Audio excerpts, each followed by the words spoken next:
நிலையான பொருளாதாரத்தின் அடிப்படையில் எதிர்த்து பேசிட்டு இந்த நாட்டில். வணக்கம், நேர்பட பேசு நிகழ்ச்சிக்கு வரவேற்கிறோம். நாடு முழுவதும் 32 லட்சம் டெபிட் கார்டுகளிலிருந்து தகவல்கள் திருடப்பட்டிருப்பதாக குற்றச்சாட்டு எழுந்திருக்கிறது. 19 வங்கிகளில் இருந்து 641 வாடிக்கையாளர்கள் கொடுத்த புகார்களின் அடிப்படையில் திருடப்பட்ட பணம் 1,30,00,000 ரூபாய் என்று தெரிய வந்திருக்கிறது. நேஷனல் பேமெண்ட் கார்ப்பரேஷன் வாடிக்கையாளர்கள் பதற்றமடைய தேவையில்லை அப்படின்னு சொல்லியிருக்கு. நிதி அமைச்சகம் அறிக்கை கேட்டிருக்கு. இருந்தாலும் மக்களுடைய பணத்துக்கு யார் பொறுப்பு, எதிர்காலத்தில் இது போன்ற சம்பவங்கள் நடக்காமல் இருப்பதற்கு என்ன செய்ய வேண்டும் என்பது போன்ற பல்வேறு விஷயங்களை விரிவாக இன்றைய நேர்பட பேசு நிகழ்ச்சியில் பேசலாம். இன்றைய நிகழ்ச்சியில் பொருளாதார நிபுணர் திரு ஷியாம் சேகர், ஓய்வு பெற்ற வங்கி அதிகாரி திரு கோபாலகிருஷ்ணன், சைபர் கிரைமில் பணியாற்றி ஓய்வு பெற்ற காவல்துறை கண்காணிப்பாளர் திரு பாலு, அதே போன்று நுகர்வோர் சங்கத்தை சேர்ந்த திரு எம்.ஆர். கிருஷ்ணன் ஆகியோர் பங்கேற்றிருக்கிறார்கள். விருந்தினர்களுக்கு வணக்கம். திரு பாலு, இந்த சம்பவம் எப்படி நடந்துச்சு அப்படிங்கிறத கொஞ்சம் ஸ்னாப்பா சுருக்கமா. அதாவது சம்பவம் நடந்தது இது வந்து ஏடிஎம் சென்டரில் தான் சொல்கிறாங்க. அதாவது என்ன சொல்கிறாங்க, பேங்க்கு வந்து அவுட் சோர்ஸ் பண்ணிட்டாங்கிறாங்க. ஏடிஎம் மிஷினில் கார்டை யூஸ் பண்ணும்போது அதில் வந்து பேமெண்ட் கேட்வேன்னு சொல்கிறாங்க. இண்டிவிஜுவலாக ஒரு கம்பெனி சொல்கிறாங்க, அது இந்தியன் பேஸ்டு கம்பெனி. அந்த கம்பெனி தான் அந்த பேமெண்ட் சர்வீஸ் பண்ணுது. அதாவது வாடிக்கையாளர்கள் போய் பயன்படுத்தின அந்த ஏடிஎம் பொறுத்த வரைக்கும் பேங்கிங் ட்ரான்ஸ்ஃபர் ஏடிஎம்மில் அவங்க அந்த சாஃப்ட்வேர் அதில் வந்து மால்வேர் அதில் இருந்ததுனால அது அந்த வாடிக்கையாளர்களுக்கு கார்டு யூஸ் பண்ணும்போது அதுலேருந்து பரவி மற்ற இதுக்கு பரவிட்டுதுன்னு சொல்கிறாங்க. இது வந்து எப்படின்னாக்கா ஆக்சுவலாக ஒரு நெக்லிஜென்ஸு. இப்போ இது வந்து நெக்லிஜென்ஸ்னால் அது பேங்க் வந்து என்ன சொல்கிறாங்க, பேங்க் எங்களுக்கு இல்லை, நாங்கள் அவுட் சோர்ஸ் பண்ணிட்டோம், அந்த ஏடிஎம் மிஷின் வச்சுருக்காங்கல்ல, அந்த சாஃப்ட்வேர் ப்ரொவைட் பண்ணுறாங்களா, அவங்களுடைய நெக்லிஜென்ஸ்னு சொல்கிறாங்க. அந்த மாதிரி சொல்லக்கூடாது. பேங்க்குன்னு சொன்னால் அந்த ஏடிஎம்மும் சேர்த்து தான் நம்ம வந்து எந்த பேங்க்கில் நான் கஸ்டமராக இருக்கணும் அதுதான் நான் சொல்லுவேன். இந்த பேங்க்ல நான் கஸ்டமர், வங்கி யாருனாலும் வேலையை கொடுத்து எதை வேணாலும் வாங்கி, அந்த பேங்க் என்ன செய்யணும், இட்ஸ் எ டியூட்டி, அந்த பேங்க் தான் பொறுப்படுத்துக்கணும் மொழியை. ஏன்னா நான் சர்வீஸில் இருக்கும்போதும் ஒரு கார்டு ஃப்ராடு இன்வெஸ்டிகேஷன் பண்ணியிருக்கேன். அப்போ என்ன சொல்லுவாங்க, இண்டிவிஜுவல் நெக்லிஜென்ஸுக்கு நீங்கள் பின் நம்பரை ஃப்ரீக்வெண்ட்டாக சேஞ்ச் பண்ணல, பின் நம்பரை விட்டுட்டீங்க, இல்லை ஏடிஎம் அந்த இதே மாதிரி இண்டிவிஜுவல் நெக்லிஜென்ஸு கரெக்டாக சொல்லுவாங்க. இப்போ the negligence only by the bank. அப்போ அவங்க பேங்க்கு தான் இதுக்கு ரெஸ்பான்சிபிலிட்டி எடுத்துக்கணும். இப்போ என்னன்னாக்கா பேங்கிங் அது எங்கே வந்து பணத்தை நம்ம வந்து வீட்டிலே வச்சுருக்கலாம், பேங்க்குக்கு எதுக்கு போனோம், செக்யூரிட்டி, நமக்கு செக்யூரிட்டி. அப்புறம் மணி வந்து ஒரே இடத்துல இருக்கக்கூடாது. நான் வீட்டிலே வச்சுருந்தேன்னா சர்க்குலேஷன் இருக்காது. இதெல்லாம் தான் பேங்கிங் வந்தது. அந்த பேங்கிங் இப்போ டிஜிட்டல் பேங்கிங் வந்துடுது. அப்போ நீங்கள் வந்து ஹியூமனை வந்து கம்ப்யூட்டராக நம்ம கன்வெர்ட் பண்ணிட்டோம். பண்ணது யார், பேங்க் பண்ணீங்க. அப்போ இப்போ என்னென்ன ஒரு நிலைமை இருக்குன்னாக்கா, ஒரு நம்ம ட்ரில்லு மாதிரி வாங்குகிறோம். கன்சியூமரை வந்து நீ வந்து இப்போ பின் நம்பரை மாற்று, அதை மாற்று, அங்கே யூஸ் பண்ணாத ட்ரில்லு அவங்கள வாங்குகிறோம். பட் அவங்களுக்கு ஒரு செக்யூரிட்டி இல்லை.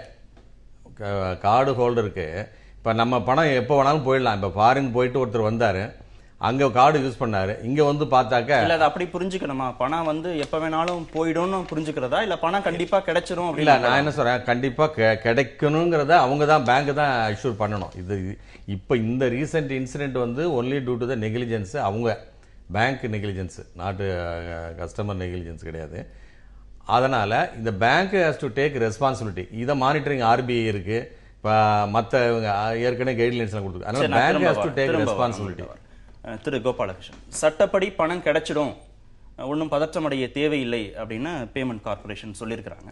ஆர்பிஐயோட ரூலும் அதுதான் அப்படின்னு சொல்லப்படுகிறது. என்ன இதில் ஒரு தெளிவான பார்வை என்ன? பணத்தை கண்டிப்பாக வாடிக்கையாளர்கள் திரும்ப பெற்றுவிட முடியுமா? நிச்சயமாக முடியும். அதுக்கு முன்னாடி ஒரு இந்த தகவல் ஒரு ரெக்கார்ட் பர்பஸ், பணம் கிடைச்சிடும் அப்படின்னு ஒரு சந்தோஷமான வார்த்தையை சொல்லிட்டு அதுக்கப்புறம் அவருடைய கேள்விகளுக்கு கிடைச்சிடும், நிச்சயமாக கிடைச்சிடும் சொல்றேன். அதில் ஒன்று சந்தேகம். எவ்வளவு காலத்துக்குள்ள கிடைக்கும்? 2 விஷயத்தை நான் முன்வைக்க விரும்புகிறேன். ஒன்று, இழந்த பணம் நிச்சயமாக ஒரு வாடிக்கையாளருக்கு இழப்பாக இருக்காது. அது வங்கி அதன் பொறுப்பை ஏற்றுக்கொள்ளும். ஒன்று, அது உங்கள் கேள்விக்கு பதில். இரண்டாவது கூடுதல் தகவல் என்ன சொல்ல விரும்புகிறேன்னு, இந்த நிகழ்வு ஐயா சொன்னது போல ஒரு நெக்லிஜென்ஸ்னோ அல்லது வங்கியின் ஒரு தனிப்பட்ட முறையில் ஒரு நெக்லிஜென்ஸ்னோ சொல்கிறதுக்கு வாய்ப்பில்லை. இந்த ஏடிஎம்ங்கிறது உங்களுக்கெல்லாம் தெரியும், ஒரு 1/4 நூற்றாண்டுக்கு மேலாக நடைமுறையில் உள்ள ஒரு விஷயம். வாடிக்கையாளரின் வசதிக்காக ஏற்பட்ட ஒரு நடைமுறை.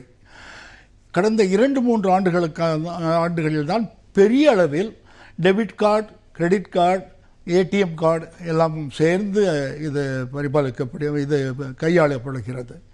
இந்த நிலையில் என்ன நடந்திருக்கு அப்படின்னா, ஒரு தனியார் வங்கியில் இது நடந்திருக்கிறதா தெரியுது. அது கூட ஒரு ஏடிஎம்ல நடக்கலை, இது சர்வரில் நடந்திருக்குங்கிறது தான் சரியான தகவல். அதாவது அந்த வங்கியுடைய ஏடிஎம் மையங்களுக்கு போய் யாரெல்லாம் ஸ்வைப் பண்ணாங்களோ அந்த கார்டுல இருந்து தகவல்கள் திருடப்பட்டிருக்கு, பணம் திருட போயிருக்கு. ஆமாம், அதாவது தகவல் திருடப்பட்டிருக்கிறது அந்த வழிமுறை உங்களுக்கு தெரியும்.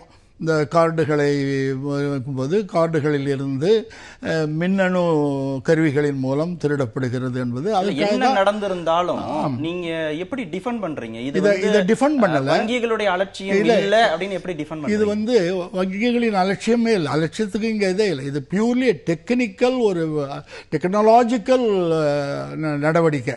இந்த டெக்னாலஜிக்கல் நடவடிக்கை மாறாக வங்கிகளின் விழிப்புணர்வின் காரணமாகத்தான். வங்கிகள் ஏற்கனவே நடைமுறைப்படுத்தப்படும் சில பிரிவென்டிவ் மெஷர்ஸ் சொல்லக்கூடிய முன்னெச்சரிக்கை நடவடிக்கைகள் உண்டு. அந்த நடவடிக்கைகள் ஒரு பக்கம் தொழில்நுட்ப ரீதியாக டெக்னாலஜிக்கல் வழியாக, இன்னொரு பக்கம் நடைமுறையில் ஒரு சிஸ்டம் இருக்கு. ஒவ்வொரு கணக்கும் கண்காணிக்கப்படுகிறது. எந்த கணக்கில் வழக்கமாக ஒரு பேட்டர்ன் இருக்கும். இல்ல, நீங்க சொல்றதுல முக்கியமான கேள்வி என்னன்னா, வங்கியுடைய அலட்சியத்தினால இதை நடக்கலைன்னா அப்ப வங்கிகள் பொறுப்பேற்றுக்காதான்னு கேட்கிறேன். அது வேறு விஷயம். ஏன்னு கேளுங்க, நான் வரேன் அதுக்கு.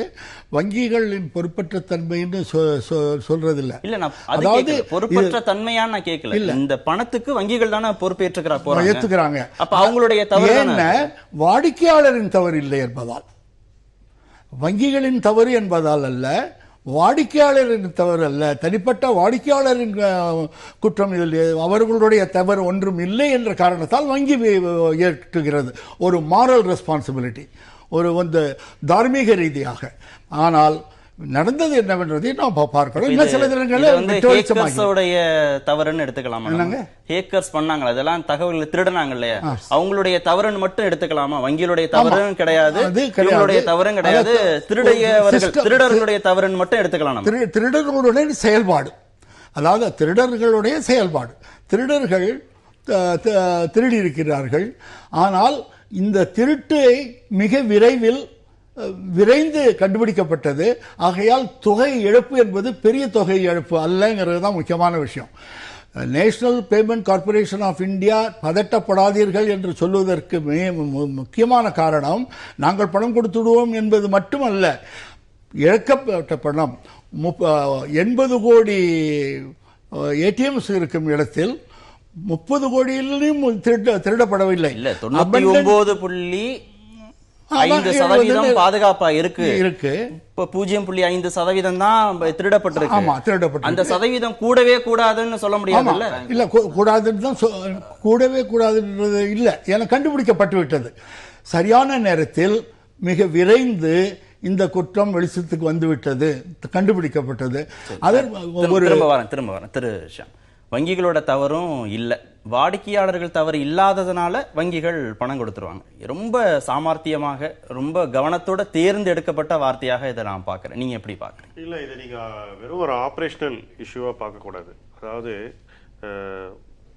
எப்படி நம்மளுடைய பண பரிமாற்றங்கள் நடக்கிறது அப்படிங்கிறது ஃபைனான்சியல் ரிஃபார்ம், உலகம் பூரா வர மாற்றங்கள் என்னன்றதை முதல்ல புரிஞ்சுக்கணும். ஒன்று தொழில்நுட்பத்தை வைத்துக்கொண்டு பண பரிமாற்றத்தை அல்லது சொத்து பரிமாற்றங்கள், எல்லா விதமான பரிமாற்றங்களையும் தொழில்நுட்பம் சார்ந்து செய்வதுங்கிறதா நம்மளுடைய எதிர்காலம். ஒரு சின்ன உதாரணம் சொல்றேன். பங்குகள் எடுத்துங்க. ஒரு காலத்துல பங்குகள் சர்டிபிகேட்டா இருந்தது, பிசிக்கல் சர்டிபிகேட். அதுல நடந்த ஃப்ராட்ஸ் எக்கச்சக்கம். அங்கிருந்து நம்ம டிமெட்டீரியலைசேஷன் பண்ணி இதே போல எந்த பேப்பரே இல்லாத ஒரு பரிவர்த்தனைக்கு வந்த போது மிகச் சீராக உலகிலேயே மிகச்சிறந்த சிஸ்டம் இந்தியாவில் இயங்கி வருது. அதனால நம்மளால 20 வருஷத்துல அதை பண்ண முடிஞ்சுது. அதை சார்ந்து பார்க்கும்போது இந்த ஏடிஎம், இந்த பண பரிமாற்றம் அது நடக்கக்கூடிய தொழில்நுட்பம் வந்து, இந்த தொழில்நுட்பம் நடைமுறையில் உள்ள தொழில்நுட்பம் வந்து 2ஆம் தலைமுறை தொழில்நுட்பம். அது முதல்ல தெளிவா புரிஞ்சுக்கணும். இது 2ஆம் தலைமுறை தொழில்நுட்பம். அதுலயே தான் இவ்வளவு தவறு நடக்குது. அதனால தான் நடக்குது. ஒரு இந்தியால 3ஆம் தலைமுறை தொழில்நுட்பம் இருக்கா அப்படின்னு பாத்தீங்கன்னா இன்னைக்கு இருக்கு. யூபிஐன்னு ஒரு இதே National payment corporation of India, reserve வங்கியை சார்ந்த நிறுவனம் தான் இது, அரசு சார்ந்த நிறுவனம். அவங்க வந்து யூபிஐன்னு ஒன்று கொடுத்துருக்காங்க. எதுக்குன்னா பண பரிமாற்றம், அதாவது ஒருத்தருக்கும் இன்னொருத்தருக்கும் பணம் எப்படி மாத்திக்கலாம். இப்போ நான் உங்களுக்கு நீங்க எனக்கு ஒரு 1000 ரூபாய் கொடுக்கணும்னா எந்த விதமான ஒரு தகவலையும் வெளிப்படுத்தாம நீங்க எனக்கு 1000 ரூபாய் கொடுக்க முடியும். புரியுதா உங்களுக்கு? உங்களுடைய வெறும் செல்போன், ஒரு ஸ்மார்ட் போனும் ஒரு பின் நம்பரும் இருந்ததுன்னா. இதுல எங்க பிரச்சனை வருதுன்னா, இந்த ஏடிஎம் தொழில்நுட்பமே வந்து ஒரு பழைய தொழில்நுட்பம். இதுல வந்து உங்களுடைய தகவல்களை நீங்கள் ஒவ்வொரு முறையும் அந்த மெஷின்ல ஃபீட் பண்றீங்க. இது வந்து அந்த மெஷினை மெயின்டைன் பண்ற நபர்களுக்கு கிடைக்கலாம், பல பேருக்கு கிடைக்கலாம் ஆக்சுவலா. அதனால வந்து வேற இப்ப அரசு கொண்டு வந்திருக்கிற 3ஆம் தலைமுறை இந்த தொழில்நுட்பம்ல வந்து நீங்க உங்களுடைய எந்த தகவலையும் யாரோடையும் பகிர்ந்து கொள்ளாமல் உங்களால் பண பரிமாற்றம் செய்து கொள்ள முடியும். அது ஆல்ரெடி இப்ப நிலுவையில் இருக்கு சார். இன்னும் வங்கி கணக்கே பாதி பேருக்கு போய் சேரல, பாதி பேருக்கு ஏடிஎம்மே போகல. முதல் தலைமுறை தொழில்நுட்பம் தாண்டி 2ஆம் தலைமுறை தொழில்நுட்பம் தாண்டி நீங்க 3ஆம் தலைமுறை தொழில்நுட்பம் வரைக்கும் நீங்க போறீங்க. நீங்க ஒருத்தருக்கு போன் பண்ணி உங்களுடைய நாம போறோம். சரி, அந்த எத்தனை பேருக்கு போயிருக்கு? நீங்க சொல்றீங்க இல்லையா 3ஆம் தலைமுறை தொழில்நுட்பத்தை பயன்படுத்தணும்னா இன்னும் எத்தனை பேருக்கு நீங்க வந்து அதை வந்து கொண்டு போய் சேர்த்திருக்கிறோம்? நம்ம அந்த பாதுகாப்பு சார்ந்த விஷயங்களை எத்தனை பேருக்கு நம்ம சொல்லி கொடுத்துருக்கிறோம்? அதாவது ஒரு சின்ன உதாரணம், இந்த ஸ்மார்ட் போன் டெக்னாலஜியை எடுத்துங்க. உங்களுக்கு வந்து ஒரு சாதாரண டெலிபோன் எத்தனை வீடுகள்ல இருந்தது? இந்த டெலிகாம் வரதுக்கு முன்னாடி எத்தனை வீடுகள்ல தொலைபேசி இருந்தது அப்படின்னு பாத்தீங்கன்னா 1% அல்லது 2% தான் நாட்டில் உள்ள மக்கள்கிட்ட இருந்தது. இன்னைக்கு எத்தனை விழுக்காடு பேர்கிட்ட கைபேசி இருக்குன்னு பாத்தீங்கன்னா கிட்டத்தட்ட 70-80% வந்தாச்சு. அடுத்தது எத்தனை சதவீதம் அதுல வந்து ஸ்மார்ட் போன் வரப்போகுதுன்னு பாத்தீங்கன்னா ஓரிரு ஆண்டுகள்ல என்னை பொறுத்த மட்டும் 80 அல்லது 90% மக்கள்கிட்ட ஸ்மார்ட் போன் வந்துடும். எப்போ ஒருத்தர் கையில தொழில்நுட்பம் கிடைக்குதோ அப்போ அவர் அதை உபயோகிக்கக்கூடிய ஒரு தகுதிக்கு ஆளானவரா ஆயிடுறாரு. என்ன வங்கி கணக்கு துவங்கினதே நம்ம நிறைய கேலி பேசி இருக்கோம். இந்த ஜன்தன்லாம் அக்கௌண்ட் ஓபன் பண்ணதை பல பேர் வந்து வேடிக்கையும் கேளிக்கையும் செஞ்சிருக்காங்க. இது வந்து மிக தவறான அணுகுமுறை. மக்கள் ஒரே ஒரு நிமிஷம், கணக்கு தொடங்குறது எந்த அளவுக்கு முக்கியமோ அந்த கணக்குல பணம் இருக்கிறது முக்கியம். அதான் வர இருக்கு. கணக்கு மட்டும் எண்ணிக்கையின் அடிப்படையில் இருந்தா அதான் என்னன்னா, நம்ம பொருளாதாரத்திலேயே வந்து வங்கி கணக்கு இல்லாத எல்லாத்தையும் செய்யறதுங்கிற ஒரு அணுகுமுறையை நம்ம நாட்டில் கடைபிடிச்சு வந்திருக்கோம் 70 வருஷமா. தவறு அங்க இருக்கு. ஏன் பண்ணா படிக்காதவங்க இருக்காங்க, அவங்களால வங்கிக்கு போக முடியாது, இந்த மாதிரி பல விஷயங்கள் இருந்து. இன்னைக்கு தொழில்நுட்பத்தை வைத்துக்கொண்டு யார் வேணுமானாலும் பணத்தை பெற்றுக்கொள்வதற்கோ அல்லது அவங்க வந்து வங்கி கணக்கு உபயோகப்படுத்தி இப்ப எழுத படிக்க தெரியாதவங்க கூட யூஸ் பண்றதுக்கு தொழில்நுட்பம் இன்னைக்கு கொண்டு வந்திருக்காங்க.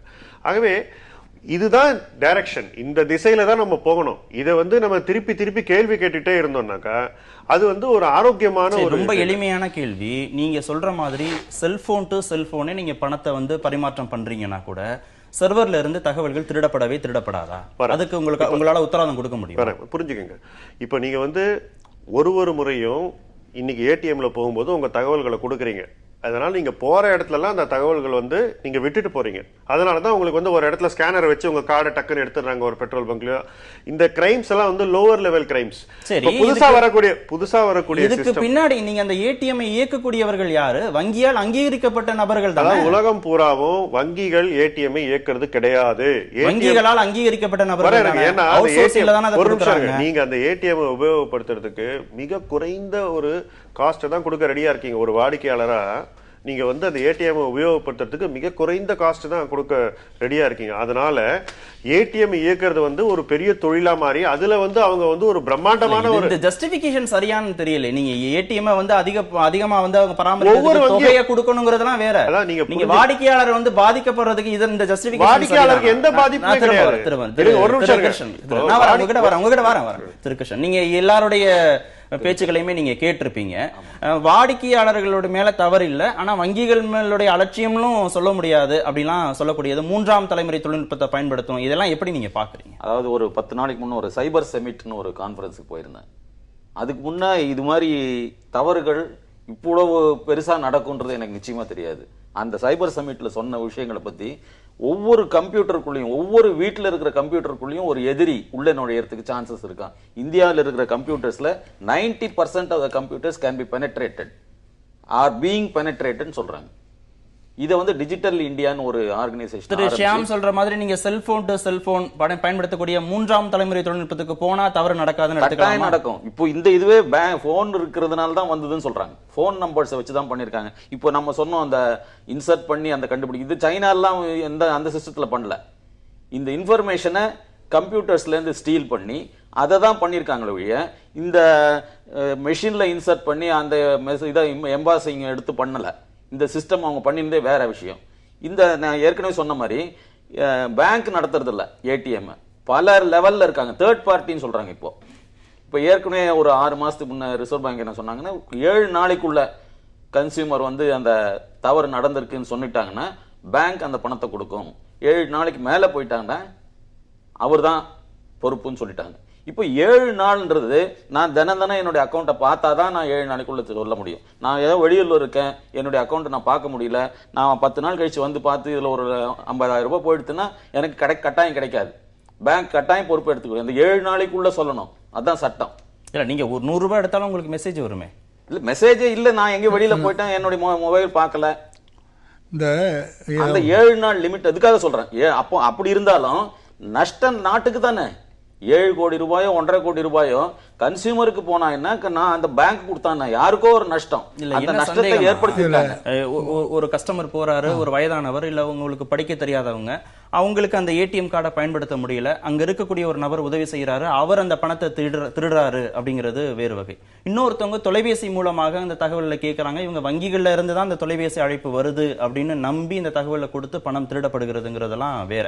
இதெல்லாம் அவங்களுடைய கட்டுப்பாட்டை மீறி அவங்களுடைய அலட்சியம் காரணமாகவோ இல்ல விழிப்புணர்வு இல்லாத காரணங்களாகவோ இந்த தவறுகள் வந்து நடப்பதற்கான சூழல்கள் அதிகம். நீங்க சர்வர்ல இருந்து தகவல்கள் திருடப்படுகிறது அப்படிங்கறத நீங்க இந்த மாதிரி கிரவுண்ட்ல இருந்து திருடப்படுகிற பணத்தோட நீங்க ஒப்பிட்டே பேச முடியாது. நிச்சயமா ஒப்பிட்டு பேச முடியாது. ஆனா நடந்தது என்னன்னு பார்த்தா ஆக்சுவலி இது வந்து தகவல் தொழில்நுட்பத்துக்கு இருந்து திருடுவது இன்னொரு தகவல் தொழில்நுட்பமாக இருக்கிறது.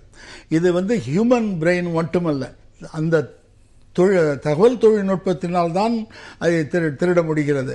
இதுக்காக தான் இப்போ என்ன பண்ணுறாங்கன்னா, இப்போ இவர் ஷாம் சொன்னது போல இந்த புதிய தொழில்நுட்பங்கள் இப்பொழுது பயன்படுத்தப்படுகின்றன.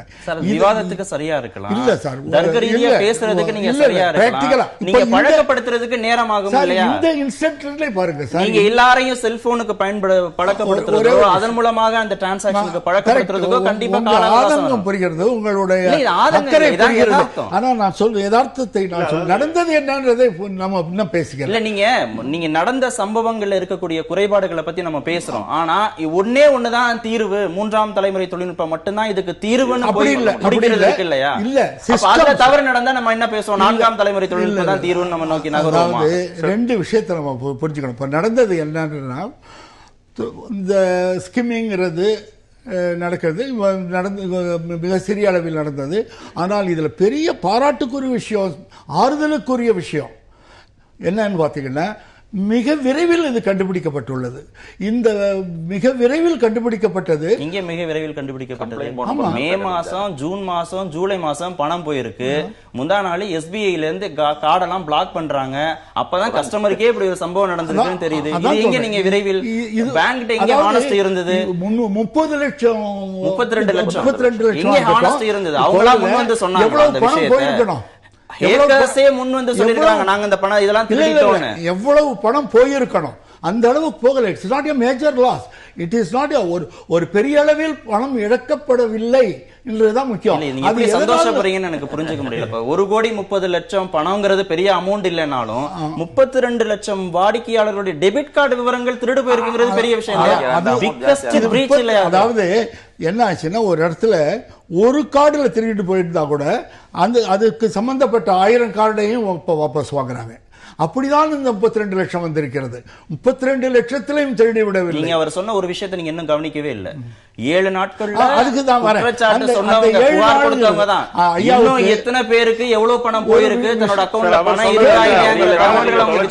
பணம் விஷயத்தை கேட்டா ஐயா சந்தோஷப்படுவார். இந்த 7 நாள் ரிசர்வ் பேங்க் சொன்னது எதுக்குன்னு கேட்டா, நம்ம வந்து கார்டை போட்டோம், கார்டு வரல, அல்லது அதனால் நம்ம எடுக்காமலே பணம் குறைஞ்சிருக்கு, அந்த மாதிரி எரர்ஸ் ஏற்கனவே நடந்துக்கிட்டு தான் இருக்குது. அந்த மாதிரி ஒரு லாஸுக்கு 7 நாளைக்குள்ளார பணம் திருப்பி கொடுக்கப்பட வேண்டும் என்று இருக்கிறது.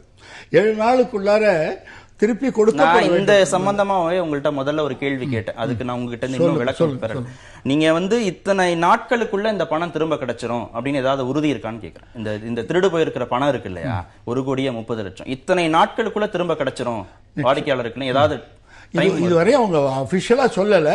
ஆனா இந்த கார்டுங்கிறது 1 வாரத்திலிருந்து 2 வாரத்துக்குள் ரீப்ளேஸ் பண்ண போறாங்க. திருப்பி கார்டு புதிய கார்டு கொடுக்க போறாங்க. அப்படி புதிய கார்டு கொடுக்கும் போதே அந்த பணம் திருப்பி கொடுத்ததாக எடுத்துக்கொள்ளலாம். 1. 2வது, இந்த புதிய கார்டு, அதுவும் இந்த தடவை இந்த விஷயத்தில் தீபாவளி மிக நெருக்கத்தில் இருப்பதால் தீபாவளிக்கு முன்பே எல்லா இழந்த கார்டுகள் அனைத்தும் திரும்பி கொடுக்கப்படும் அப்படிங்கிறது ஒரு முடிவெடுக்கப்பட்டிருக்கிறது. பொருளாதார குற்றங்கள் எந்த அளவுக்கு சீரியஸாக இங்கே பார்க்கப்படுகிறது என்பது குறித்தெல்லாம் நம்ம இன்னும் விரிவா பேசலாம் ஒரு சிறிய இடைவெளிக்கு பிறகு. திரு பாலு, பொருளாதார ரீதியா நடக்கக்கூடிய குற்றங்களை அந்த அளவுக்கு சீரியஸாக பார்க்காத ஒரு மனப்பான்மை இருக்கிறதா?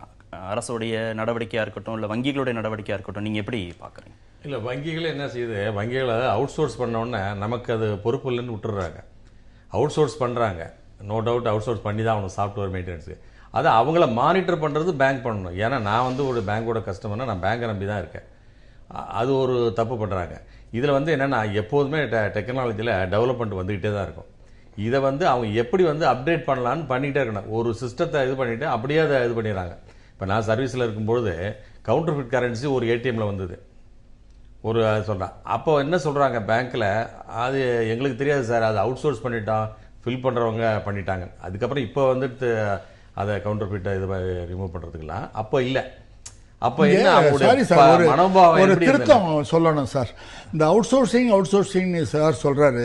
இந்த அவுட் சோர்சிங்கிறது ஏடிஎம்ல என்ன அவுட் சோர்சிங் பண்றாங்கன்னா, இந்த பணத்தை நிரப்புறது தான் மெயின் அவுட் சோர்சிங். அது தவிர இந்த டெக்னாலஜியோ சர்வர்ல வந்து அவுட் சோர்சிங் வர்றது கிடையாது.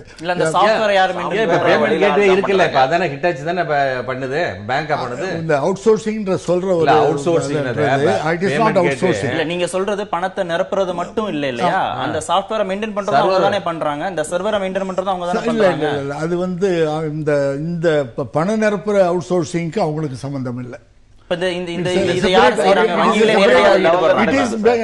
இது வந்து நேஷனல் பேமெண்ட் கார்பரேஷன் ஆஃப் இந்தியாவோட கண்காணிப்புல நடக்கிற ஒரு விஷயம். இந்த டெக்னாலஜிக்கல் விஷயங்கள் பூரா இந்த அவுட் சோர்சிங்கிறது இந்த பிசிக்கல் ஒர்க், இந்த கையால் எடுத்து பணத்தை வைக்கிறது, கொண்டு போய் ஒரு இடத்துல இருந்து பணத்தை எடுத்துட்டு போய் அந்த இடத்துல வைக்கிறது, அதுதான் அவுட் சோர்சிங். அந்த national payment corporation of India is controlling the other technological. Merchant acquirers, அப்புறம் சாஃப்ட்வேர் ப்ரொவைடர்ஸ், அப்புறம் ஏடிஎம் ப்ரொவைடர்ஸ், அப்புறம் மேனேஜர்ஸ் ஆஃப் ஏடிஎம். இந்த எல்லா தொழிலுமே இதுல தான் போகுது. எல்லாமே ஓகே. அவர் சார் என்ன சொல்றாருன்னா, பணத்தை கொண்டு போய் நிரப்புறது, அதை கண்காணிக்கிறதுல இருக்கக்கூடிய டயர் சிஸ்டம் தான் இது எல்லாமே. அதாவது பிசிக்கல் ஆக்டிவிட்டி மட்டும் தான் இதுல எல்லாமே ஈடுபடுறாங்க. சர்வரை மெயின்டைன் பண்றது அப்படிங்கறது வந்து அரசு தான் அதை வந்து கண்காணிக்குது அப்படின்னு சொல்றாரு. இல்ல இல்ல இல்ல இல்ல, அதனாலதான் தேர்ட் பார்ட்டி தான் பொறுப்புன்னு சொல்றாங்க. இல்லங்கிறது உண்மை இல்ல. அவுட் சோர்சிங் ஏதோ ஒரு விரும்பத்தகாத ஒரு விஷயம் மாதிரி நம்ம அணுகிறதும் தப்பு. அதாவது ஃபைனான்சியல் கிரைம்ஸ் நீங்க பண்ணா வராது, அவுட் சோர்ஸ் பண்ணா வருங்கிறதும் ஒரு தவறான அணுகுமுறை. உலகத்துல எல்லா நாட்டிலையும் ஃபைனான்சியல் கிரைம்ஸ் நடந்துட்டே தான் இருக்கும். அதுக்கு எதிர்த்து நம்ம வந்து தற்காப்பு நடவடிக்கைகள் தொடர்ந்து எடுத்துட்டே தான் வரணும். இதுதான் யதார்த்தமான உண்மை. வளர்ந்த நாடுகள்லயும் இதை தொடர்ந்து இந்த மாதிரி அப்படி யாரும் குற்றம் சொல்லல. அக்கவுண்டபிலிட்டியை வங்கிகள் எடுத்துக்காம இருக்கிற போது அந்த கேள்வி சொல்ற விஷயத்துல வந்து ஃபர்ஸ்ட் ஒரு கருத்து பிழை இருக்கு. என்னன்னா வந்து அவுட் சோர்ஸ் பண்ணா அதுக்கு வங்கிக்கு அக்கவுண்டபிலிட்டி இல்லைன்னு சொல்றது தப்பு. அல்டிமேட்லி வங்கி தான் அக்கவுண்டபிள். யார் அவங்க சொன்னாலும் இன்னொரு அதுக்கு மேல மானிட்டரிங் வச்சிருக்காங்களா? அவுட் சோர்ஸ் ஒருத்தர் கொடுத்துறாங்க சார். அதாவது இப்ப இந்த குவாண்டம் ஆஃப் ப்ராப்ளம்னு பாத்தீங்கன்னா எத்தனை டிரான்சாக்ஷன் நடக்கிறது, அதுல என்ன பர்சன்டேஜ் பாத்தீங்கன்னா இது ரொம்ப ஸ்மால்.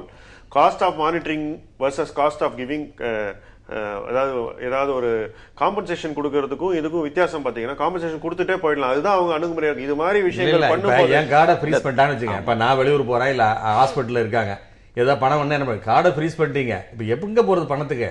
இல்ல இதையெல்லாம் கோபாலகிருஷ்ணன், இதையெல்லாம் தாண்டி திருஷ்யாம், நீங்க கருப்பு பண புழக்கத்தை வந்து கட்டுப்படுத்தணும்னா நீங்க ஆன்லைன் டிரான்சாக்ஷனுக்கு போங்க அப்படின்னு சொல்றாங்க. லஞ்சம் ஊழல் குறையணும் அப்படின்னா நீங்க வந்து இந்த மாதிரியான பண பரிவர்த்தனையில ஈடுபடுறங்க அப்படின்னு சொல்றாங்க. அதை தாண்டி ஆன்லைன் ட்ரேடிங் வந்து இப்ப எந்த அளவுக்கு இன்க்ரீஸ் ஆயிருக்கு? கிட்டத்தட்ட 50% கிராமப்புறங்கள் இருக்கக்கூடியவங்க, சிறு சிறு நகரங்கள் இருக்கக்கூடியவங்க கூட ஆன்லைன்ல பொருட்கள் வாங்குறாங்க. அப்ப இது எல்லாத்துக்குமே இதுதான் ஒரே கேட்வே அப்படிங்கிற போது இப்ப இந்த தவறுகள் அந்த மாதிரியான மிகப்பெரிய வர்த்தகத்தை வந்து பாதிக்காதா? பொதுமக்களுடைய நம்பகத்தன்மையை பாதிக்காதா? இது ரொம்ப கம்மியான, அதாவது இந்த மாதிரி விஷயங்கள் வந்து ரொம்ப கம்மி. இது எப்படின்னா நீங்க சொல்றது வந்து இட்ஸ் லைக் இதுவும் ஒரு சாலை மாதிரி தான். இட்ஸ் டிராஃபிக் இருக்கு. டிராஃபிக் நிறைய இருக்கும்போது சில இடங்கள்ல இந்த டிராஃபிக்ல பிரச்சனைகள் வரலாங்கிறத வழி அந்த பிரச்சனையை சால்வ் பண்ணோம், மறுபடியும் டிராஃபிக்கை ஸ்மூதன் பண்ணணும். அதை விட்டு நம்ம சினிக்கல் வியூ எடுத்தோம்னா வந்து அதுல ஒன்றும் பலன் இல்ல. முக்கியமா என்ன தவறு நடந்திருக்கு, மக்கள் மறுபடியும் ஏமாறக்கூடாது. இதுல மக்கள் ஏமாறதுக்கு ஒண்ணுமே இல்லை. இதுல வந்து சிஸ்டம் ஃபெயிலியர். சிஸ்டம் ஃபெயில் ஆனா பேங்க் ரெஸ்பான்சிபிலிட்டி எடுத்துக்கிறது ஆல்ரெடி எடுத்துட்டாச்சு. எடுத்துட்டு திருப்பி நம்ம தொடர்ந்து என்னன்னா சிஸ்டத்தை நீங்க இம்ப்ரூவ் பண்ணிட்டே வரணும். தொடர்ந்து நீங்க இதை பண்ணிட்டே இருக்கணும். இதுக்கு வந்து முடிவே கிடையாது. தொடர்ந்து இதை செஞ்சுட்டே தான் இருக்கணும். நீங்க சிஸ்டம் இம்ப்ரூவ் பண்ணா அந்த சிஸ்டத்தை பிரேக் பண்றதுக்கு ஒருத்தர் வருவான். திருப்பி நீங்க அதை இம்ப்ரூவ் பண்ணணும். இது வந்து இந்த விஷயத்துல மாத்திரம் எல்லா விஷயம் தொழில்நுட்பம் சார்ந்த எல்லா விஷயத்திலயும் இது தொடர்ந்து நடந்துட்டே தான் இருக்கணும். அதை நம்ம ஏத்துக்கத்தான் வேணும்னு நான் சொல்றேன். அதாவது ஃபாரன்சிக் ஆடிட்டிங் ஒன்னு இருக்கு. அந்த ஆடிட்டிங் எந்த பேங்க்லயும் பண்றது இல்லன்றதுதான் குற்றச்சாட்டு. இல்ல நம்ம ஒழுங்கா பண்ணிருந்தாங்கன்னா இந்த சம்பவத்தை தாண்டி நீங்க பாருங்க, வாடிக்கையாளர்கள் வந்து பணத்தை வந்து பரிமாற்றம் பண்ணுவதற்கு வந்து டிஜிட்டல் மூலமாக தான் நீங்க செய்யணும், ஆன்லைன் டிரான்சாக்ஷன் தான் நீங்க அதிகப்படுத்தணுங்கிறாங்க. அது பல்வேறு விதமான ஒரு ஒழுங்குமுறைகளை கொண்டுட்டு வரும். யாருக்கு எவ்வளவு பணம் போயிருக்குங்கிறத கொண்டு வரும், அக்கௌண்டபிலிட்டி அதிகமாகும், நீங்க சொல்ற மாதிரி டிரான்ஸ்பரன்சி அதிகமாகணும். அப்ப இந்த மாதிரியான சம்பவங்கள் வந்து இல்ல, அது வந்து ஒரு சின்ன விஷயம் தான், அந்த குறைபாடுகள் சரி செய்யக்கூடியவை தான் அப்படின்னு வங்கிகள் வந்து சரி செய்யப்படக்கூடியவை தான். நஷ்டம் தானே. இது வந்து இன்னைக்கு வந்து 1.5 கோடியா இருக்கலாம், நாளைக்கு இதுவே 15 கோடி ஆகலாம், 300 கோடி ஆகலாம். அந்த ஹேக்கர்ஸ் எவ்வளவு தூரம் அவங்களுடைய திறமை ஜாஸ்தி ஆகுதோ அவ்வளவுக்கு அவ்வளவு நஷ்டம் ஜாஸ்தி ஆகும். அதுக்கு தான் இப்போ ரியல் டைம் மானிட்டரிங் சிஸ்டம்னு ஒன்று வருது. ரியல் டைம் மானிட்டரிங் சிஸ்டம், அதாவது இந்த க்ஷணம் நடக்கிறது, இந்த நொடி நடக்கிறது, இந்த நொடியே கண்டுபிடிக்கப்படுறது. இப்போ வந்து 3 மாதங்கள் கழித்து கண்டுபிடிக்கப்பட்டது. இது 3 வருடங்களுக்குள்ள ஆயிருக்கலாம். அப்படி ஆகாமல் சொன்னது தான் நான் சொன்னது. இத்தனை பெரிய ஒரு இதில் 70 கோடி ஏடிஎம் ஒரு அந்த அவுட்லே அந்த ஃபார்மேட்டில் இது சிறிய விஷயம்னு சொன்னால் அது நான் இதை நியாயப்படுத்த சொல்லவில்லை. இதை யதார்த்தமாக இது கடுகளவு விஷயம். ஒரு மலை போன்ற ஒரு நிலைப்பாட்டில் இது ஒரு கடுகளவு தான் உண்மை என்று. இன்னொன்று, இரண்டாவதாக இப்பொழுது இந்த இன்னொரு சிஸ்டம் ஏற்கனவே நடைமுறையில் இருக்கிறது.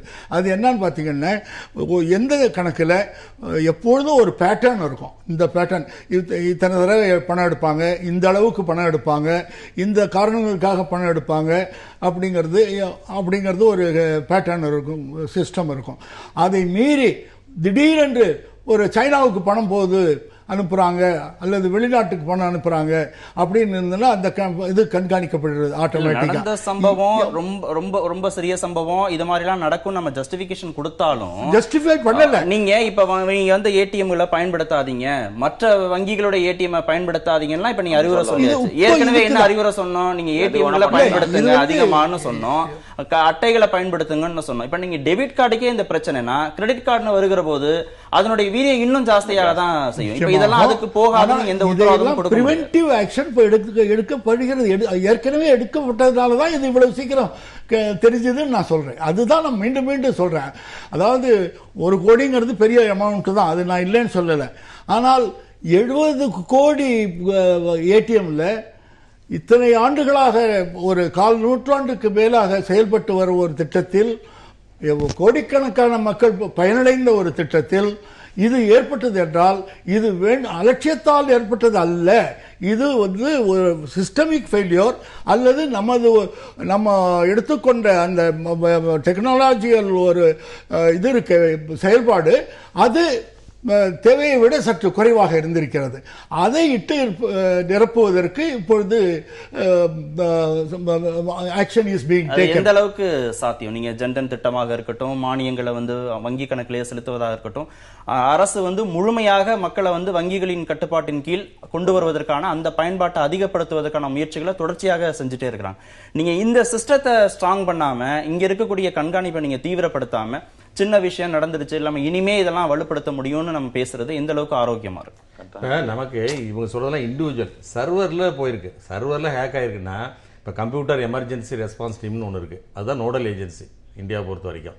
அவங்க என்ன செய்யணும், இந்த மாதிரி ஒரு அவுட் சோர்ஸ் பண்ணிருக்காங்கன்னா இது மாதிரி என்ன இருக்கு அதை இது பண்ணி அது வல்னரபிலிட்டி என்ன, இது வந்து ஃபாரின், ஏன்னா இப்ப வேற ஒண்ணு பண்ணா நம்ம எக்கானமியை டிசேபிள் பண்ணணும்னாக்க இதை பண்ணாலே போதும், வேற வார் எடுக்க வேண்டாம். இப்ப இதுல என்ன சொல்றாங்க, சைனாவில் இது டிரான்சாக்சன் நடந்துருக்காங்க, இங்க திருந டேட்டா வச்சு சைனாவிலே நடந்திருக்கு, அமெரிக்காவில அமெரிக்கா இந்த டேட்டா சைனாவில் எடுத்திருக்காங்க. அமெரிக்காவில் ஏற்கனவே இதே போல ஹேக்கிங் நடந்திருக்கு, நடக்கிறது பத்தி இல்ல, அது வாட்ச் பண்ணிட்டு இருக்குன்னு சொல்றேன். அதாவது இந்த மானிட்டர் அவுட் சோர்ஸுங்கிறது தப்புன்னு நான் சொல்லல, அவுட் சோர்ஸ் கொடுக்கலாம், அதுக்கு மேல அவங்க சரியா செய்யறாங்களான்னு மானிட்டர் பண்றதோ இல்ல சாஃப்ட்வேர் இன்னும் அப்டேட் பண்றது, ஏன்னா ஏன்னா ஹேக்கர் வந்து அவன் அது எப்படி அதை பண்ணலான்ட்டு வல்னரபிலிட்டி பார்ப்பான். நம்ம அதுக்கு மேல போயிட்டு தான் இருக்கணும், அதுல வந்து நிக்கவே கூடாது. அது ஏதாவது செய்யறாங்களா இல்ல அந்த ஆர்பிஐ இருக்கு அதுக்கு மேல என்ன பண்றாங்கிறது நமக்கு தெரியும். எல்லா விதமான பண பரிவர்த்தனைகளையும் வங்கிகளுடைய கட்டுப்பாட்டுல கொண்டு வருவதற்கான முயற்சிகளை, வங்கி மூலமாக கொண்டு வருவதற்கான முயற்சிகளை அரசாங்கம் தொடர்ந்து செஞ்சுட்டே இருக்கு. அது மானியங்களை கொடுக்கறதா இருக்கட்டும், ஜன்தன் திட்டமாக இருக்கட்டும், பொதுவாகவே அரசாங்கம் என்ன அறிவுரை வழங்குதா, நீங்க வங்கிகள் மூலமாக நீங்க செய்யுங்க பண பரிவர்த்தனை சொல்றாங்க. நீங்க இங்க பாதுகாப்பு நடைமுறைகளை வந்து நீங்க ஸ்ட்ரென்தன் பண்ணாம இந்த கோரிக்கைகளை தொடர்ச்சியாக மக்கள்கிட்ட வைக்கிறது எல்லாம் உங்களுக்கு வந்து பாதுகாப்பு வந்து கம்ப்ளீட்டா 100% நடக்கவே நடக்காது. அந்த ஸ்டேஜ் வந்தாவிட்டு நம்ம வந்து மாற்றங்கள் எல்லாம் கொண்டு வரலாம்னாக்கா அந்த மாற்றங்கள் நடக்கவே நடக்காது. எந்த பொருளாதாரத்திலயும் இல்ல பாதுகாப்பு ஐடியல் சிச்சுவேஷன் அது எங்கேயுமே நடக்காது. ஒரு பிரச்சனை வந்தா அதுக்கு என்ன மாதிரி ரெஸ்பான்ஸ், அதுல வந்து ஒரு பொறுப்போடையும் ஒரு மனிதாபிமானத்தோடையும் ஒரு நுகர்வோர் சார்ந்த ஒரு சிந்தனையோடையும் நடக்குதா அப்படிங்கறத அதுல நீங்க ப்ரோஆக்டிவா இருப்பீங்களா ரியாக்டிவா இருப்பீங்களா? ரெண்டும் இருக்கணும்.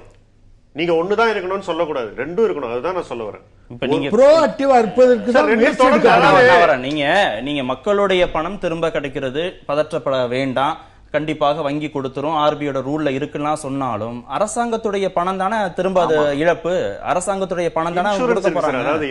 எதுவானாலும் இன்சூரன்ஸ் ஆனாலும் விபத்து மாதிரி தான் இது. இது வந்து பொருளாதார விபத்து.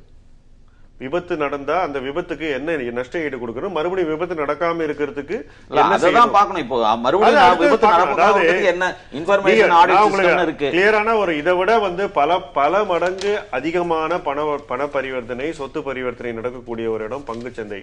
அந்த இடத்துல ரொம்ப ஸ்ட்ரீம்லைன்டா கிளீனா நடக்குது டிமெட்டீரியலைசேஷன். நீங்க உங்க சொத்துக்களை பாக்குறதே கிடையாது. எத்தனையோ ஆத்தரைசேஷன் இருக்கு, எத்தனையோ நீங்க வந்து உங்களுக்கு தெரியாம இன்னொருத்தருக்கு போச்சுன்னா உடனே போன் பண்ணி கேட்பாங்க நீங்க கொடுத்துருக்கீங்களான்னு. அவ்வளவு சிஸ்டம்ஸ் நம்ம நாட்டுல இருக்கு. நம்ம வந்து இன்னைக்கு வந்து 20 வருஷத்துல 94 ஆரம்பிச்சது, 20 வருஷத்துல இன்னைக்கு நம்ம வந்து அமெரிக்காவோட பெட்டர் சிஸ்டம் வச்சிருக்கோம். அந்த சிஸ்டம்ஸ் எல்லாம் நமக்கு வந்து அங்க விட பெட்டரா இங்க இருக்கு. நீங்க ரெண்டுக்கும் உள்ள வேறுபாடா சொல்லுங்க. நீங்க அது வந்து வங்கிகள் மூலமாக நடக்குதா, வங்கியோட சர்வரோட நீங்க கனெக்ட் பண்ணிருக்கீங்களா? அதே மாதிரியான சிஸ்டம் தான் இங்கே இருக்கா? சரி, திருப்பி நீங்க உங்க வாதத்துக்கே வாங்க. நீங்க அங்க அவ்வளவு கோடி பணம் பொருள் ஒரு சின்ன தவறு கூட நடக்கலைன்னா ஏன் சாமானிய மக்களுடைய வங்கி கணக்குல நடக்குது? உதாரணத்துக்கு சொல்ல வரேன், எனக்கு வர வேண்டிய பணத்தை எந்த சிஸ்டம்ல யாருமே மாத்தி உங்க அக்கௌண்ட்டுக்கு அனுப்ப முடியாது. அவ்வளவு தெளிவான ஒரு சிஸ்டத்தை கொண்டு வந்திருக்காங்க. அதே போல இதுலயும் வரும். நம்ம வந்து பொறுத்திருந்து நாட்டில் நடக்கக்கூடிய எவ்வளவு கோடி ரூபாய் போயிட்டு உங்களுடைய வாதம் என்ன? நீங்க கோடிக்கணக்கான ரூபாய் பங்கு வர்த்தகத்துல புழங்குது, அங்க ஒரு சின்ன தவறு கூட நடக்கலைங்கிறதானே உங்களுடைய வாதம். பேமெண்ட்ல நடக்காது. பேமெண்ட் இங்கேயும் இதுவும் பேமெண்ட் சம்பந்தப்பட்டதானே, கேஷ் சம்பந்தப்பட்டதானே. நீங்க கேஷ் அசெட் ரெண்டு எக்ஸ்சேஞ்சுமே கரெக்ட்டா நடக்குது, அங்க சரியா நடக்குது. கோடிக்கணக்கான ரூபாய் சரியா நடக்கக்கூடிய இடத்துல ஏன் இங்க சாமானிய மக்களுடைய பணத்துல ஏன் இங்க கண்காணிப்பு சரியா இல்லைன்னு கேக்குறாங்க. அது க்ளோஸ்ட் சிஸ்டம். அது வந்து க்ளோஸ்ட் சிஸ்டம். நம்ம நாட்டுக்குள்ளேயே நடக்கிற விஷயம். இந்த ஏடிஎம், கிரெடிட் கார்டு இதெல்லாம் வந்து பன்னாட்டு எக்ஸ்சேஞ்சஸ் இருக்கக்கூடிய விஷயங்கள். இதுல வந்து அவங்களுக்கு வந்து சில சிரமங்கள் இருக்கு. அதுக்குதான் இப்ப இன்னைக்கு என்பிசிஐ மூலமா யூபிஐ கொண்டு வந்ததுக்கு காரணமே இதுதான். என்னன்னா நம்ம நாட்டுக்குள்ளே அது க்ளோஸ் லூப்பா இருக்கும். நீங்க ஒரு க்ளோஸ் லூப் சிஸ்டம் வச்சிருந்தீங்கன்னா உங்களுக்கு இந்த மாதிரி விஷயங்கள் வந்து கண்டிப்பா குறையுங்கிறத. சரி, அந்த க்ளோஸ்டு சிஸ்டத்துல யாருமே வெளிநாட்டு இந்தியர்களோ வெளிநாட்டுல இருந்தோ அந்த முறையில அவங்க வந்து பண பரிவர்த்தனையோ சொத்து பரிவர்த்தனையோ அந்த சிஸ்டத்துல செய்யவே முடியாது. செய்யவே முடியாது. இப்ப இந்தியாவுல இருக்கக்கூடியவர்கள் மட்டும் பண்ணக்கூடிய இடங்கள்ல இது மாதிரியான தவறுகள் நடக்கிறதுக்கு என்ன காரணம்? இல்ல, அதாவது இப்ப இந்தியாவில் முதல்ல சொன்ன கோடிக்கணக்கான ரூபாய் வர்த்தகம் நடக்கிற இடத்துல ரொம்ப ஸ்ட்ராங்கா இருக்கு அந்த மானிட்டரிங் சிஸ்டம். அதான் சொன்னேன், அது வந்து குளோபல் பேஸ்ட் வேற, அது வந்து இந்தியா பேஸ்ட்ன்றாரு. அது ஜூரிஸ்டிக்ஷன் இதுல சொல்லிட்டாரு, அதை கம்பேர் பண்ண முடியாது. இப்ப இங்க நடக்கிறது காரணம் இப்ப ஏற்கனவே யுஎஸ்லயும் நடந்திருக்கு, அங்க அவ்வளவு சர்வர் வந்து இங்கே நடந்திருக்கு. ஏற்கனவே சொன்ன மாதிரி நமக்கு வந்து அந்த சாப்ட்வேர்ல அந்த இதை வல்னரபிலிட்டியை நமக்கு தெரியாததுனால அதனாலதான் அந்த அஃபென்ஸ் நடந்திருக்கு. ஆனா இப்ப என்னன்னா, இப்ப எனக்கு நான் காமன் மேனுக்கு வந்து இப்ப எனக்கு பணம் வேணும், இப்ப இல்லைன்னு சொன்னேன்னு வச்சுக்க, ஒரு நம்பிக்கை இழந்துருவோம்ல. இதுக்கப்புறம் அந்த சர்வீஸை நம்ம யூட்டிலைஸ் பண்றதுக்கு நம்ம பேங்க்ல போட்டு இதெல்லாம் பண்றதை நம்ம பேங்க்லயே போட வேண்டாங்கிற மாதிரி ஒரு இல்ல, அந்த நம்பிக்கை பணம் திரும்ப கிடைச்சிரும்னு ஏடிஎம் பயன்படுத்தக்கூடிய அந்த நம்பகத்தன்மை அது எந்த அளவுக்கு இனிமே மக்கள்கிட்ட வெளிப்படைத்தன்மையோட இருப்பாங்க, அதை போய் பயன்படுத்துறதுக்கு எந்த விதமான அச்ச உணர்வும் இருக்காதா அப்படிங்கறதா அச்ச உணர்வு இருக்கும். அதான் நான் என்ன சொல்றேன், இவங்க பேங்க் கூட இப்ப எஸ்பிஐ சொல்லிட்டு இத்தனை பேர் காம்ப்ரமைஸ் பண்ணிட்டாங்க. மற்ற பேங்க் கரெக்டா சொன்ன மாதிரி தெரியல, எஸ்பிஐ தான் சொல்லியிருக்காங்க, மத்தது சொல்லல. நான் என்ன சொல்றேன், இதுல வந்து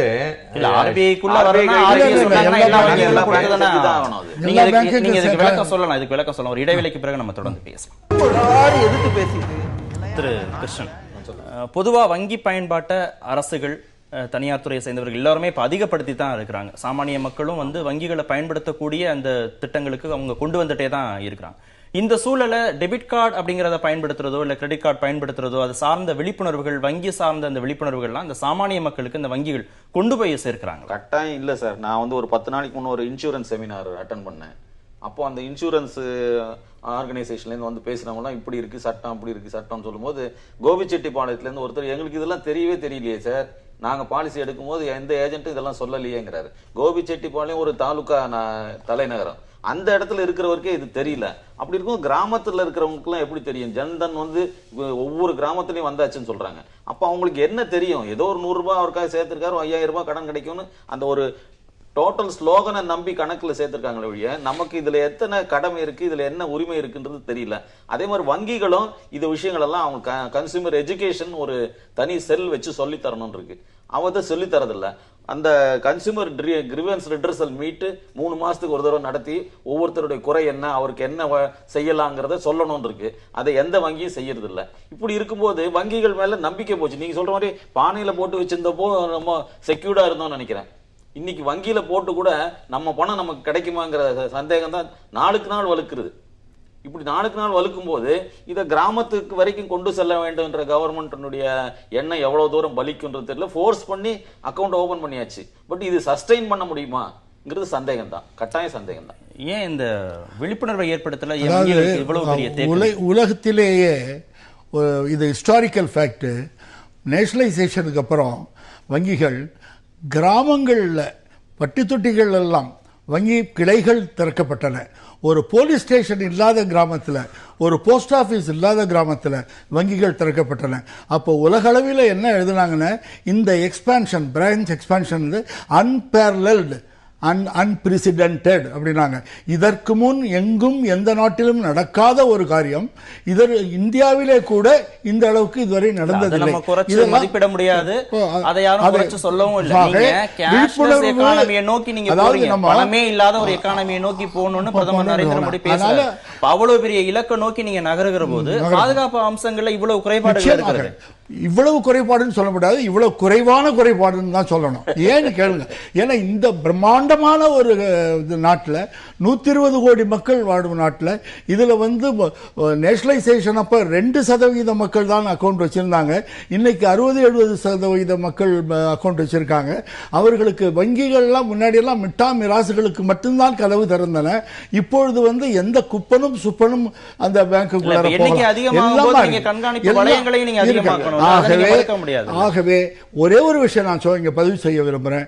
இந்த இவ்வளவு பெரிய எக்ஸ்பான்ஷனுக்கு பிறகும் இந்த டெக்னாலஜிக்கலா ஆரம்பிச்சது நம்ம லேட்டா ஆரம்பிச்சோம். அந்த டெக்னாலஜிக்கலா ஆரம்பிச்சதுல இப்பவும் ஒரு நிறைய பில்ட்-இன் செக்யூரிட்டி சிஸ்டம் இருக்கு.